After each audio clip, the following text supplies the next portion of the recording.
Welcome back to the Michigan Sports Media Network podcast. And today we are doing something a little bit special, a little bit different. It is officially draft week. And I know for so many of you like me, draft week is like fucking Christmas, boys. Like we get to see the shiny new toy that our team's going to bring in for the next 5 years or more or less, depending on what round they get picked in, I guess.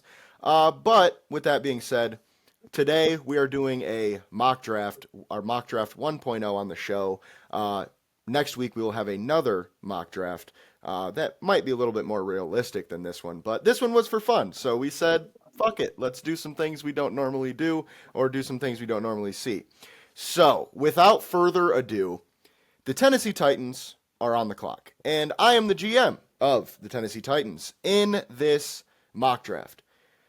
Now, my gut, my heart tells me Abdul Carter, right? I think he's the best player in the draft. I think he's a difference maker on the defensive line. However, it's an obvious pick here. I don't want to get too crazy in this mock and do some things that just won't happen in real life. So we're going to go Cam Ward, quarterback from Miami. Now, I don't love him as a prospect necessarily, but I don't hate him. I like him enough that I could see the Titans taking him or myself taking him if I were the Titans GM. So with that being said, the Browns, you are now on the clock.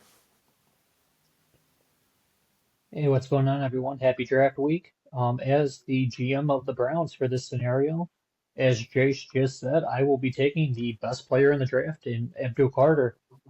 I think he is, simply put, the best player in this draft. You guys just, or I should say we, just re-signed Myles Garrett to a massive contract. When his contract's up, Carter's rookie contract will be up. It'll be a nice smooth transition from that point. And for the next 4 to 5 years, you have a killer defensive end combination. Yeah, very true, very true. Now, the Giants, you are on the clock. Alrighty, with the third pick in the 2025 NFL Draft, the New York Football Giants take Travis Hunter, cornerback wide receiver, Colorado University. This is where we dent, dent, dent, dent, dent, dent, dent, dent, dent, dent, dent. No, Travis Hunter, in my opinion, is the best player in the draft, but hey, who am I? I think he's definitely going to be a heck of a compliment next to Malik Neighbors. I think with Russell Wilson, I think the Giants could have something there.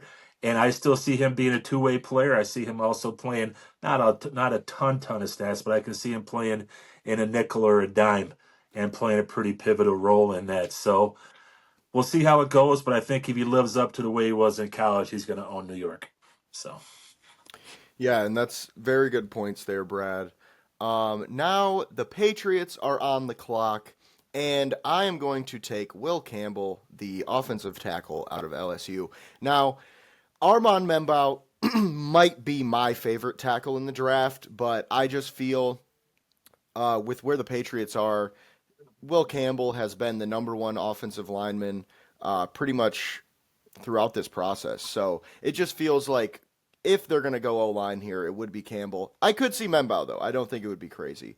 But with that being said, the Jaguars are now on the clock.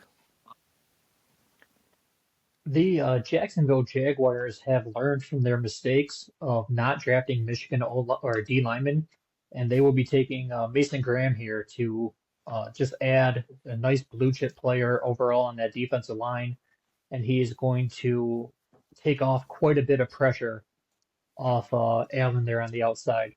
So I'm going to go Mason Graham from D tackle Michigan.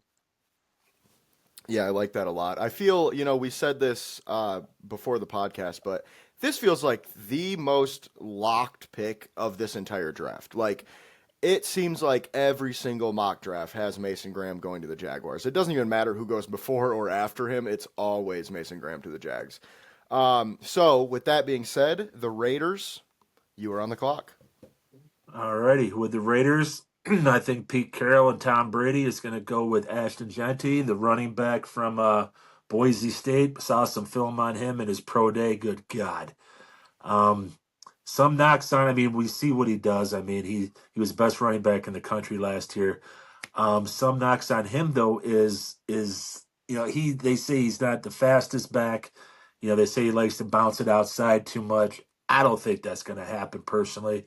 I think they've got um I think Carroll's got his Marshawn Lynch 2.0. And you pair him with Geno Smith, you got Brock Bowers. They might go receiver, very early in the second and third rounds, and they got the makings of a pretty darn good offense heading down there in Vegas.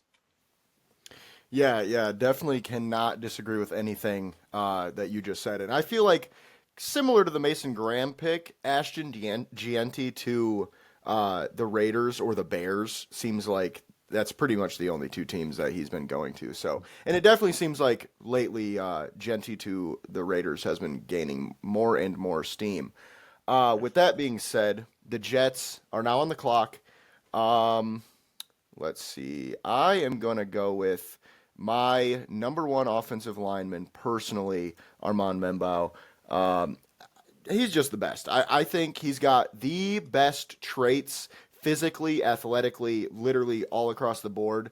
He is a little bit more raw though than some of the other guys like Will Campbell that got drafted before him. But I do think the Jets strike gold at their new tackle position, which they have not had a good one since fucking DeBrickashaw Ferguson. Throwback Oh, jeez. to Mr. DeBrickashaw there. Always one of my favorite all-time names in the NFL. But with that being said, the Carolina Panthers are now on the clock. With the eighth pick in the draft, the Carolina Panthers will take, and I'm probably going to destroy this name, but Territoria McMillan, wide receiver from Arizona. They desperately need a wide receiver one over there, um, and a two for that matter of fact, to give their young franchise quarterback Bryce Young a actual target instead of a 30-year-old. I almost said Harrison Smith. We're on former Viking. Um, oh, I am spacing on that guy's name right now. Adam Thielen. Adam Thielen, thank you. I'm just like I can picture his face. Um, Always happens to be about a yard behind the ref crying for a flag. But get off that topic, and yeah, we'll give Bryce Young a nice shiny weapon for the future. Nice, I like that. Saints are now on the clock.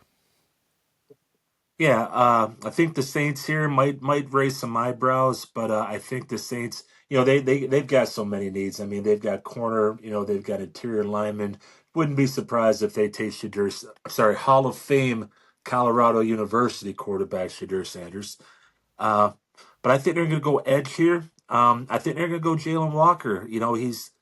They've got the one guy, and his name escapes me right now. He's like 90 years old. He shows up on the Fox pregame when he's on the bye week. I can't think of him right now, but Cam Cam Jordan. Jordan. there you go. Thank you. I mean, that guy's older than me, for Christ's sake. I'm in my 50s, so. Anyways, uh, I like Walker here. I think they do too. He drops the hips. He gets he gets quick. Sets the edge very well. Might set the edge outside of Carter. Sets the edge better than anybody, in my opinion, in the draft. Uh, and he also, he's great. He pushes the run inside. So, like I said, might be an eyebrow raiser, but I think that's a good fit for the Saints. Yeah, I mean, I personally really like that pick. He's definitely not the most productive player, but we've talked about that, before. This draft is full of non-productive elite athlete or athletic trait edge rushers. So, and I really like the fact that he showed some versatility at Georgia as well. And like you said, the Saints, they need fucking everything. So they'll just take the best player. And then the Bears are now on the clock, and this one, similar to the last pick, might surprise some people. Okay. I know most people have them taking Tyler Warren or, Ashton Jeanty, but he's not there in this mock. I am going to go a little bit out of the box here, and I'm going to take Shamar Stewart, the edge rusher from Texas A&M. Now, the reason I take him is because, yeah, I know they just signed Dayo Odeyingbo to a 3-year deal, I think, but he is, he wasn't the most productive player throughout his career. He's had one good season. Shamar Stewart is 6'6", 290, and ran a 4.5. I'm sorry, but you kind of have to take that guy. He was easily the best combine performance this season and for a while, especially from a defensive lineman. And, you know, like we said, he's not the most productive player on earth by any means. He's actually the least productive player out of all the non productive edge rushers we've talked about so far. But I do think he has the most traits out of all of them. So I also think he offers the most versatility as he is 290 pounds, but he can play off the edge. So the Bears, they get a guy to pair with Montez Sweat and kind of help that defensive line out as they are building from the trenches out, as we've seen in free agency. Now, with that being said, the 49ers are now on the clock. 49ers fans, don't kill me because I'm going to continue the streak of I don't quite want to say head scratching picks because they're good players. I personally, as the GM of the 49ers in this situation, like to give a surplus of talent, especially at premium positions like edge rushers. So with this 11th pick, I'm going to take Mikel Williams for the edge from Georgia because I think pairing him with Bosa is just going to be borderline unstoppable and give you, no pun intended, an edge on the competition and just give a lot of teams beyond headaches and frustration, and you're going to have to get the ball out within 3, 4, not less than that, probably 2, 3 seconds, because one of these two, between Bolsa or Mikel Williams, will be on your quarterback quickly. Yeah, you know, and like you said, that is definitely a surprising pick, but we've seen crazier things happen. I personally would have picked an offensive tackle, but like you said before, there's more than one round in these drafts, so they could find that out as the draft goes. But with that being said, the Dallas Cowboys are now on the clock. All right, Jerry's World. All right, not Jerry World. It's Jerry's World. At least he thinks it fucking is. Uh, you know what? Before I start, the Cowboys, they got a ton of effing needs, man. They really do. I mean, that you could go anywhere with these guys right now. So I think they keep slipping further and further down, year by year. Another reboot, at least I think. But hey, what do they need? What I think they do is I think they go the. Some think he is the best corner. I do. Um, it's hard to say, but I think he is. I'm going to go Will Johnson, cornerback from University of Michigan. I think he pairs well with Trayvon Diggs. I was tempted there to go Jahad Campbell because it's all about stopping Barkley with Philly. So, but I'm going to go with the corner here with Will Johnson. Yeah, you know, and the last few, we've been doing a good job at throwing some stuff we don't normally see in these mocks because, you know, I will say I think the Cowboys have a surplus at corner now with Deron Bland being being a I think it was an All Pro last season or the season before. Trayvon Diggs is coming off of an injury though, and he has a huge contract. So making this pick, I do believe he is the best player on the board right now. So I don't hate it. They could go ahead and get rid of one of those other guys. I would personally say Diggs just because he had one really good season where he was really productive and then kind of fell off a little bit. He gets burnt quite a bit, so I do think Bland is the one they'd rather keep. But with that being said, the Miami Dolphins are now on the clock, and I think we all kind of know their need at this point. Their offensive line is atrocious. The one thing is, though, I think I'm going to surprise some people with who I end up going and picking. So most people would say Kelvin Banks is the obvious pick here.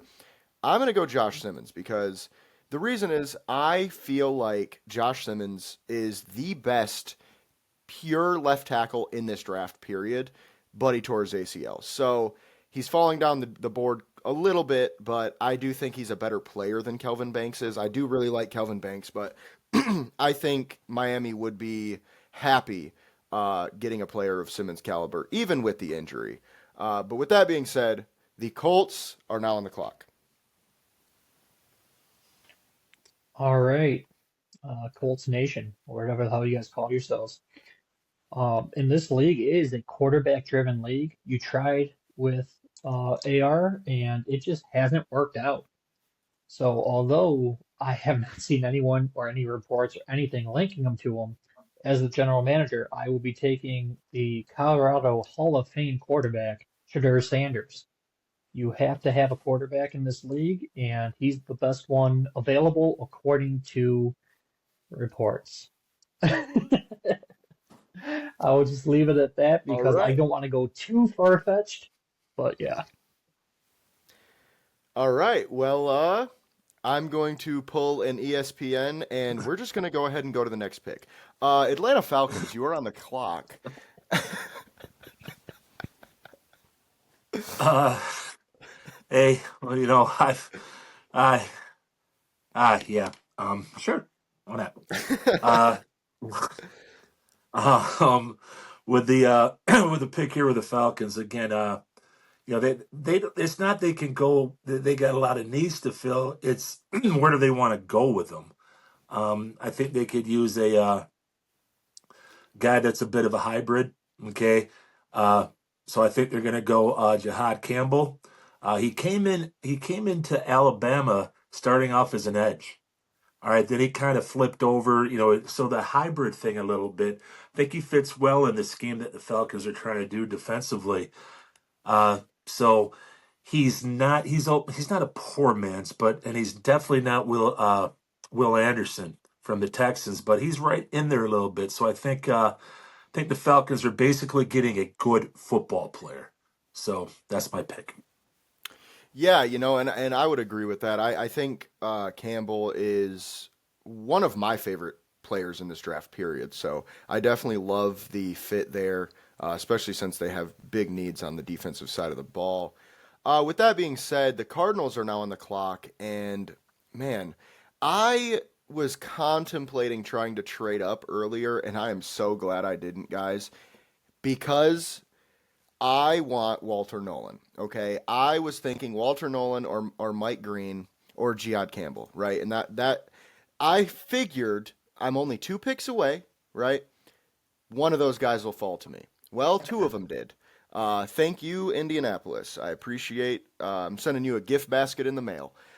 So, with that being said, I am going to go ahead and take Walter Nolan, the defensive tackle from Ole Miss. Now, I know a lot of people might be like, why would you take him over Mike Green? Well, it's simple, okay? I believe, okay, my philosophy is the best way to get to a quarterback is on the interior, right? I know we love edge rushers. Edge rushers are the main guys that get all the sacks. They get all because that's just how the game works. However, Tom Brady, Patrick Mahomes, they'll both tell you the two games that they had the worst game in their career was when they had the best interior defensive line across from them in their career. So, with that being said, I think Walter Nolan is the best. Um, he's the best explosive defensive tackle in this draft, I believe. I think he's got the most traits to be a Jalen Carter type of player. I think he's the closest in this draft to that kind of player on the interior defensive line. So I just feel like it makes the most sense. That's where they have the biggest need. I do love Mike Green, but I think with them just giving a bunch of money to Josh Sweat and they also re-signed Baron Browning, they're old on the interior D line, and they have not had good interior D linemen for a long time. So Walter Nolan is the pick, and now the Bengals are on the clock. Well, I know I probably, in a lot of people's minds, did not do the Colts any favors, but I promise the Bengals fans I did you a massive favor. You're welcome. I'm taking Calvin Banks, the offensive tackle from Texas. You just paid your receivers $70 million between Higgins and Chase per season. You got Burrow making 55 million a season. So combined between Higgins, Chase, and Burrow, you have $125 million in three players, all on offense. You've got to give them some time to run their routes and protect your quarterback so he can find them. So I'm going with Banks here for the simple fact you just got to protect your investments. Yeah, and that's a great pick, I think. I think that is like the most obvious pick we've had throughout this draft so far, just because it's like it's perfect for them. It's not similar to Penei Sewell falling to us, but I'll say it's close. I will also say, I guarantee you the Bengals right now are wishing they took Sewell. And not just because he's an O lineman, but because they paid T. Higgins more fucking money. Like, this shit's crazy, man. The best right tackle in football got paid. I think actually he makes $1 million more than T. Higgins. So Penei Sewell got $1 million more than a fucking wide receiver too. Just saying. So with that being said, the Seattle Seahawks are now on the clock. Alrighty. Seattle's always they're always around the 10-6, 11-5. 10-7, 11-6 area there. So when I look at them though, and then I go, well, Jesus Christ, look at these needs they got. So um, I'm gonna go with I'm gonna go with Gray Zabel from North Dakota State. Saw him in the Senior Bowl. The practices the Senior Bowl. Saw him in the Senior Bowl. This guy's got a mean streak in him. He just plays angry. He can play, and that's the thing too. He can play anywhere up and down the line. His versatility, I think, is key here. Personally, just my opinion, I thought he's the best interior offensive lineman out there. You can plug him at tackle in a pinch. I mean, he's going to be a damn good guard. I mean, you're going to see sometimes he pops up as an all-pro guard. And also he's got a quick first step. He's likes to, he gets under the pads, likes to punch up. He's got a good base. He's got a low center of gravity, kind of a big butt kind of guy. So that's what I like for Seattle. Yeah, and I definitely like that pick as well. Like you said, the Senior Bowl, I think he really, really made himself some money this year. So Gray Zabel to the Seahawks at 18 makes a lot of sense. With that being said, the Buccaneers are now on the clock, and this one was pretty easy for me. I am going to take Mike Green, the edge rusher from Marshall. Like I said before, I almost took him at 16 with the Cardinals. So it's obvious I feel he is a very good player. However, I also feel the Bucs' number one need is edge rushers. So they go ahead and get the best edge rusher available. And I think this is a little bit of a steal. I see Mike Green as a top 15 talent in this draft. But with the way the board fell, the Buccaneers got him. So they are running to the podium if this happens. But with that being said, the Denver Broncos are now on the clock. With the 20th pick, I have the Broncos taking Matthew Golden, receiver from Texas. They need to give Bo Nix a legitimate number one receiver, much like the Panthers had to get a receiver for Young. Their receivers are starting to get up there in age. Sutton's not as young as obviously he used to be, who is, but the, Matthew Golden is just too good to pass up here in this spot, in my opinion. They need a playmaker on offense, and this is exactly that. A nice playmaker with, I don't want to say insane speed, but a solid amount of speed that will make people take notice. Yeah, for sure. And I definitely absolutely love this pick. Like you said before, he's got a lot of speed. He ran a 4.29, I believe. And he is just like the perfect fit in Denver, I believe. We see a lot of mock drafts where they take a tight end or a running back, and I just feel tight end, they don't need it because they got Evan Ingram. And then running back, this is such a deep running back class. I personally, if his name is not Ashton Genty, I am not even thinking about him in the first round at all. Period. It's such a good running back class. You can get a guy like Quinshon Judkins probably in the late second round. So just think about that. But I'm really glad that you brought up Cortland Sutton's age because a lot of people aren't thinking about that. He's 30 years old, guys. I know he's had a couple years off because of injuries and stuff, so it might not register in a lot of people's heads. But he's getting up there in age and in contract. So Marvin Mims is a pretty good player as well, but he's just not consistent enough. So I really, really like that pick from Denver. Now the Steelers are on the clock, and I suspect something fun here. If you're watching this, it's because you love sports. If you love sports, why not show that love with some new gear, like the two jerseys behind me? Fanatics has a lot of stuff on sale right now, and if you go down in the description, click the link of whatever team that you want, it'll take you to the Fanatics page, buy some stuff, and we get a small portion. It'll help us out, and you'll get some discounts on some good gear.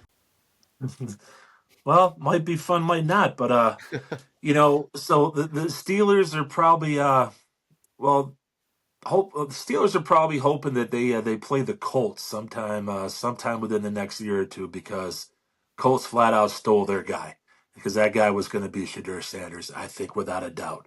They're going to think about Jackson Dart here, what I would think they could. But I think they're seeing Dart a lot like Kenny Pickett, and I think they still got PTSD from that, to be honest with you. So, hey, Najee Harris is gone. I'm going to go with a Marion Hampton from North Carolina. I know we just said, there's some good backs in the second, third, and fourth round. Let's think about this too. And he's on a different planet, but, people raise their eyebrows about our own Jahmyr Gibbs. I think Hampton is a blend of the speed and the power, runs outside, runs inside. Just remember now, you've got Mason Rudolph, all right, under center for you. Okay, so there's going to be a lot of handed off. All right, so a durable back like Hampton, is going to be good for them. Then you can go to play action with DK Metcalf, because DK Metcalf's going to want the ball, and it's going to be tough for Rudolph to get him. Now, I think Aaron Rodgers is going to be there. I do. But also, but until he's there, you've got Mason Rudolph. So I like the pick there. I'm going with Hampton. Yeah, I didn't think that was going to be the fun thing you did. I thought you were going to go quarterback. So, it is fun, though. It was fun. So, Omarion Hampton to Pittsburgh, and I don't know if that's even ever been mocked. I don't know if I've ever seen a mock with that. So, another change up from what we normally see. So, a lot of fun with that. Now, the Chargers are now on the clock, and you know what, guys? I think Colston Loveland would just look great in that Chargers uniform. Obviously, there's the Michigan ties here. But not only that, I mean, let's be real right now. The fucking Chargers wide receivers are not great. Ladd McConkey is a pretty good player, don't get me wrong. Quentin Johnston just never lived up to it. Josh Palmer left for Buffalo. So just think about that. They don't really have many good receivers or a tight end. So I think they signed, oh shit, what's his name? Conklin. They signed Tyler Conklin to a deal, which I do like him. However, I think he's more of a tight end too, especially in the type of offense they run. So Colston Loveland is going to be the Travis Kelce to Justin Herbert's Patrick Mahomes, I believe, if this happened. And, like I said, the Jim Harbaugh-Michigan connection almost makes this too good to be true. But now the Packers are now on the clock. As much as I would love to give them a punter or a kicker here, just because fuck the Packers, I will have them take Malachi Starks. They need safety help. He is a tremendous talent at safety. I know they were looking at Brian Branch a couple years ago in the famous Tom Grassi clip, which brings my heart joy whenever I watch it. But they'll correct their mistake. They'll finally get their guy here. He's a do it all. He's just a football player. Like cover, he can blitz on obviously special plays. You don't blitz your safety all the time, but he's capable of it. He just finds the ball, and you'll hear his name a lot on Sundays. The play could be to the other side. He'll find a way to get in on the tackle. So Green Bay will go with Malachi Starks with this pick. Yeah, and honestly, that might be my favorite pick of this whole draft so far. I mean, I personally think Malachi Starks is a top 10 talent in this draft, but he unfortunately plays a position that isn't looked at that same premium. And I think the Packers just fucking stole. They didn't just steal, they just had a fucking heist, bro. Like, that is a nasty pick for them. So, Malachi Starks at pick 23 is not something I think anyone has seen in any mocks. And I don't know if he's even fallen out of the top 20 in any mocks I've seen. So pretty wild, but the Packers got a great player. But now the Vikings are on the clock. All right. You know what's ironic about this is when I was doing my homework and everything, I actually had Malachi Starks going to the Colts. So, I mean, James, you're on the right wavelength. I just, I think that I agree with you on Starks. I think he's definitely a top 10 player. But, to the Vikings, I think the Vikings wanted to go corner here.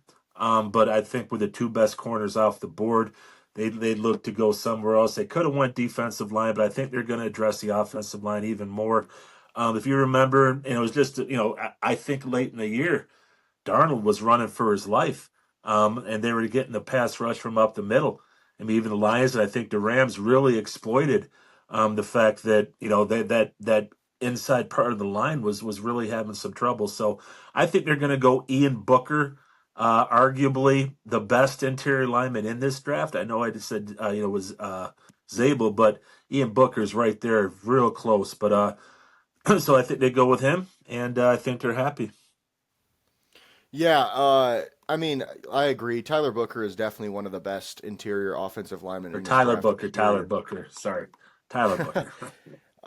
But yeah, he would be a great pick for the Vikings. I do believe that he is probably the best run blocker, period, in this draft. He is an absolute mauler in the run game, so they are going to be able to run it down people's throats next year with, they just added a couple free agent offensive linemen and they traded for Jordan Mason, the running back from San Francisco. So I really like that pick. Now the Texans are on the clock, and we are also going to go offensive line. And I think that's obvious. I mean, I feel like if the Texans go anywhere else in the first round, it'll be because every offensive line worth a shit is gone. I could see them totally reaching. I don't think this is a reach, however. Donovan Jackson from Ohio State, he is personally one of my favorite offensive linemen in this whole draft, okay? Mainly because of his versatility. Like, he's a guard that played left tackle for a fucking national championship team because his absolute beast of a teammate got hurt out for the season and he stepped in and played really well. So I really like him, and I think the Texans do too. And I think this is an obvious pick because they need a tackle, they need a guard. He can do both. I mean, I don't think you're gonna, draft him to be your left tackle for the rest of his career, but he could play it in a pinch. But I do think he is a guard at the next level. So Donovan Jackson to the Texans, and now the Rams are on the clock. Yeah, this one was a tough pick for me. There was a couple names that I was bouncing between, but I'm gonna go with Jody Barron, cornerback from Texas. I feel like he is just the best player overall on the board, and the Rams do need help at corner, so it's to make a long story short, just a match made in heaven. They get a playmaker on the outside there, and someone to cover while Jared Verse and Frisk can get after the quarterback. Yeah, and I really like this pick too, man. You're getting so lucky with the DBs being here late. Malachi Starks, absolute dog. Jade Barron, absolute dog. Most people think excuse me. Most people think Barron will be picked in the top 15 or 20, but he didn't this time, and the Rams are getting richer for it. They get a great player there. So now the Baltimore Ravens are on the clock. Yeah, I think the Ravens play or their pick is going to be true to their form as far as defense goes, as far as big dudes up front.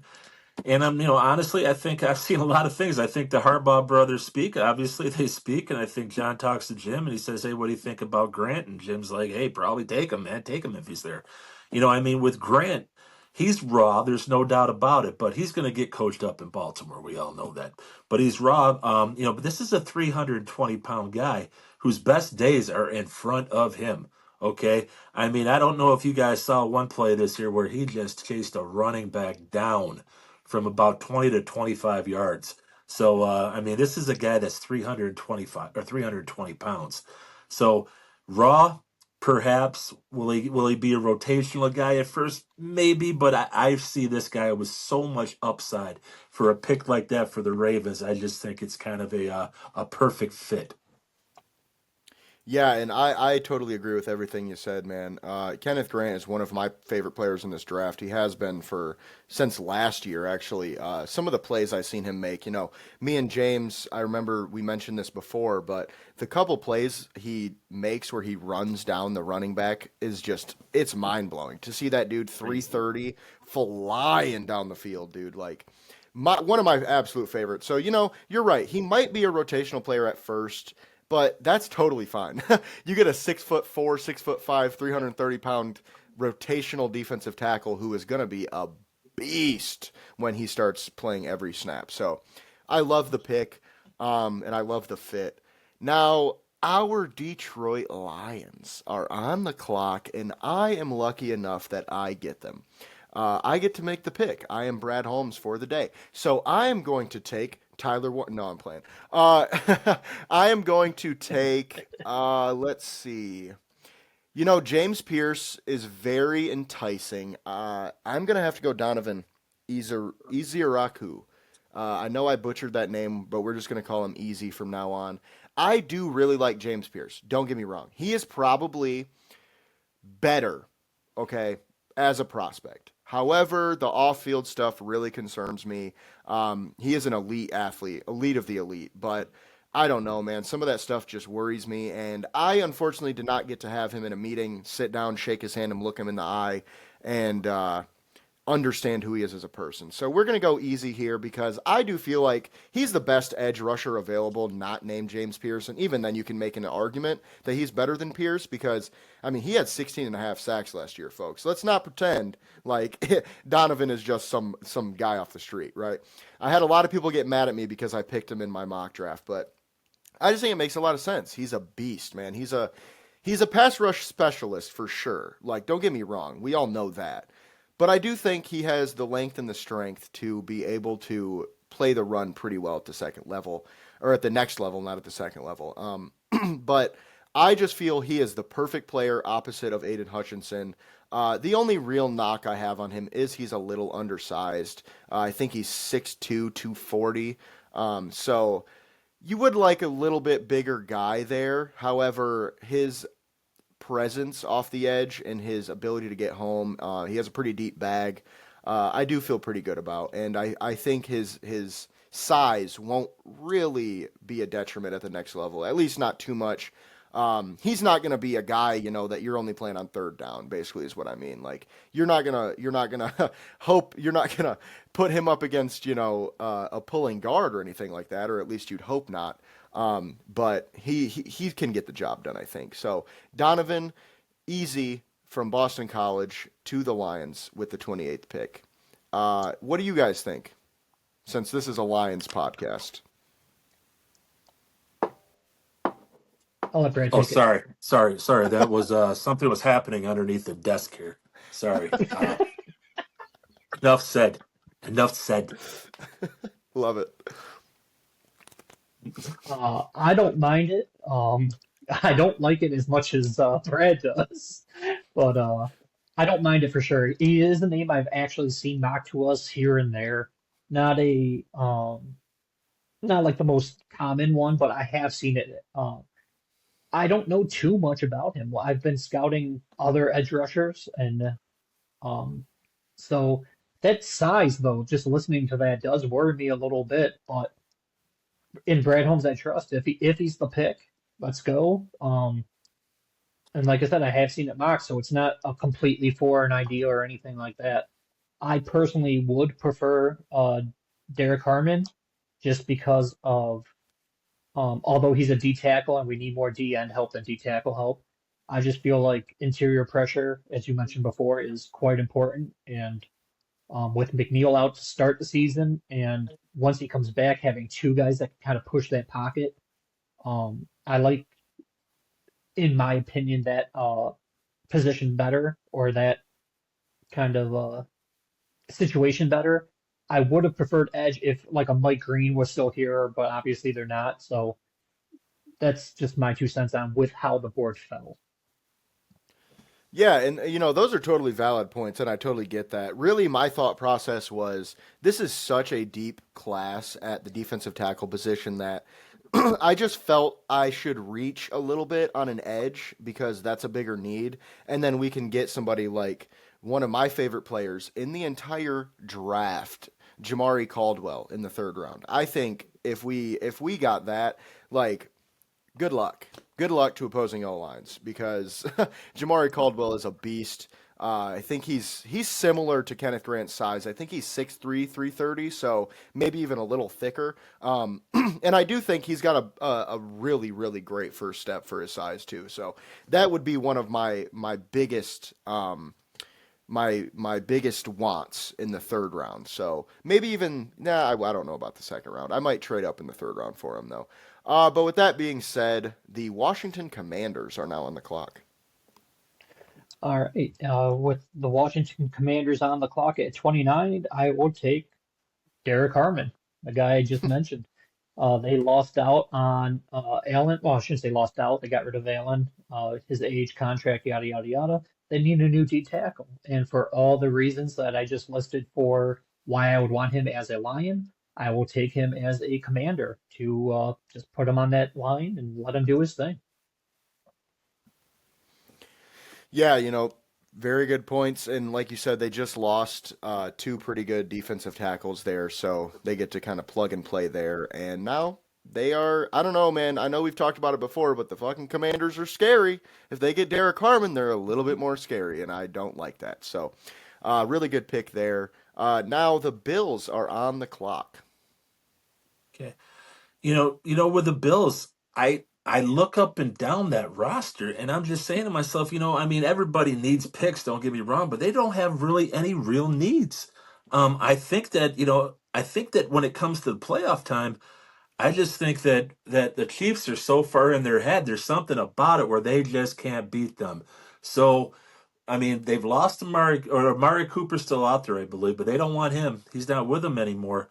Um, he's not with them anymore, right? I just want to make sure. Um, I don't think but so. no, he's not. Uh, He's not. He's a free agent. Hello, Lines. Wouldn't be mad at it. yeah, he's still a free agent right now.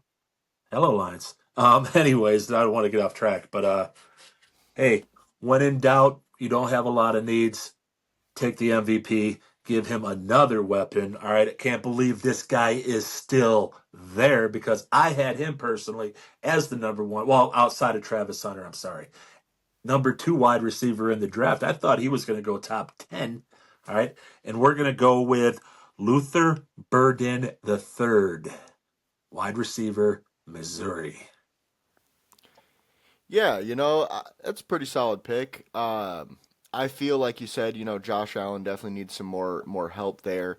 Hopefully they can get a corner in the second round because if they could get somebody like Maxwell Hairston or uh, uh, oh shit, I'm blanking on his name, kid from FSU, or Siobhan Revel. There's a bunch of different corners they could get in the second round. I will say after the second round, it seems that corners kind of falter a little bit in terms of talent. So hopefully for them they can snag one. But I do like the Burden pick. I think he adds something to that offense that they just don't have right now. And now they have a pretty good trio. They went from terrible wide receivers last year to they have a solid trio with Burden, um, Shakir and Palmer. So and Keon Coleman as well. So pretty solid receiving core there. Now the Chiefs are on the clock, and I know this guy. He looks real good. Tyler Warren looks real enticing, and I thought about it. I really did for a long time, for a total of a half a second. But I just feel like Tyler Warren is a great player, don't get me wrong. And they could draft him to be their Travis Kelce replacement. However, I personally don't think the Chiefs are a team that scheme is built around the tight end because they want it to be. I think they're a team that scheme is built around the tight end because they have a great one, right?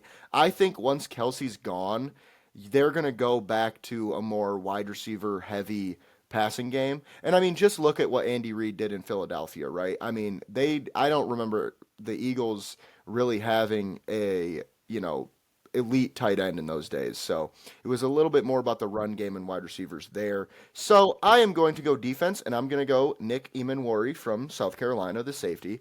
Um, I just feel the Chiefs need more help on defense pretty much all over the place, and I do think Emanwari is the best player available on the board. He's an absolute beast athlete. He can do it all. He can play all over the defense. We actually had someone recently bring up the fact the Lions might want to take him at 28, which I think is crazy personally, but that just tells you how good of a player he is when you have a team fans of the team like the Lions wanting him, even though we already have Joseph and Branch. So Nick Emanwari at 31 to the Chiefs. And to wrap this bad boy up, our first ever mock draft on the show.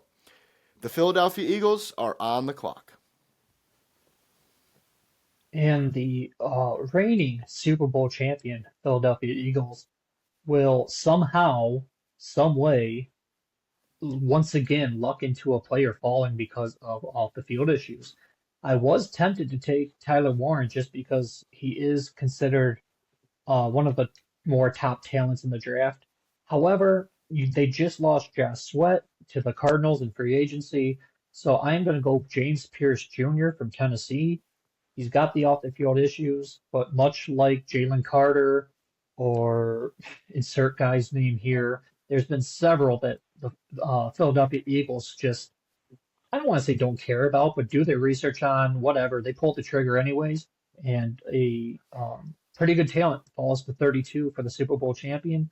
He'll line up next to Jalen Carter and the other host of Nolan Smith and the other host of first round D lineman picks that they have taken. Yeah, and I personally really love this pick. I think, you know, I'm glad you brought up Nolan Smith because this pick reminds me of another defensive lineman or another edge rusher getting drafted by the Eagles at the end of the first round, whose last name ends in Junior. Just what, a year, 2 years ago, they drafted Nolan Smith at the end of the first round, and most people saw him as a top 15, top 20 pick, similar to James Pierce. It's like almost the same exact thing. So, really like the pick, and like you said, they get to replace Josh Sweat, which I personally hate as a Lions fan. I would hate for this to happen. I do think Tyler Warren also would be a good pick here too because they are looking to trade Dallas Goedert potentially, but it's hard to pass up on a potential talent like James Pierce. He ran a 4.4, guys. Like he's legit. He's as legit as they come as an athlete. So with that being said, that will wrap up our mock draft. Obviously, this is the first one of two. Our next one will be coming out next Tuesday. Now, obviously, this got a little wild at times. I will say, it got a little wild. We had some picks that was like, whoa, what the hell? And I love that personally because that will give the fans something to talk about, something to comment about, something to share the mock about even. So really great stuff, guys. I appreciate you guys for joining me as always. For you guys watching, you know what to do. Subscribe to the YouTube. Follow us on Twitter at MI Sports Media. Follow James at Gullet_James, Brad at BT8Ball, and myself at JSoSweet. And you can find us, all of our articles, at misportsmedia.com. So with that being said, I appreciate you guys for watching, and we'll see you on the next one.